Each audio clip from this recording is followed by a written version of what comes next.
তোমরা চিনতে ভুল করেছো।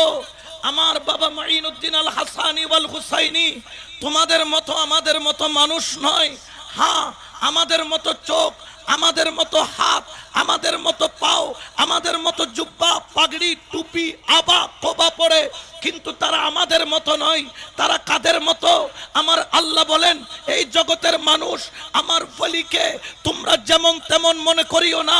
কুনতু সামাহুল্লাযী ইয়াসমাউ বিহি, উনি আল্লাহর ইবাদত করতে করতে উনার কান আল্লাহর কানের সাথে কানেকশন হয়ে যায়, উনি সারা জগতের আওয়াজ শুনতে পায়। ওয়া বাসারাহুল্লাযী ইউবসিরু বিহি, উনার চোখের সাথে আল্লাহর কুদরতি চোখের কানেকশন হয়ে যায়। দরবার শরীফ থেকে শুয়ে সারা জাহান দেখেন। শুধু তাই নয়, ওয়ায়াদাইহুল্লাতী ইয়বতিশু বিহা, উনার হাতের সাথে আল্লাহর কুদরতি হাতের কানেকশন রয়েছে। হাত তুলে দিলে আল্লাহ কবুল করে নেয়, হাত বাড়ায়া দিলে আশিক যেখানেই থাকে দয়ার হাত সেখানে চলে যায়। আশিক বিপদে পড়েছে, ডাক দেওয়ার দেরি, দয়া করতে দেরি করে না। এক ক্ষমতা দিয়েছে কে? আরো জোরে বলেন না কে?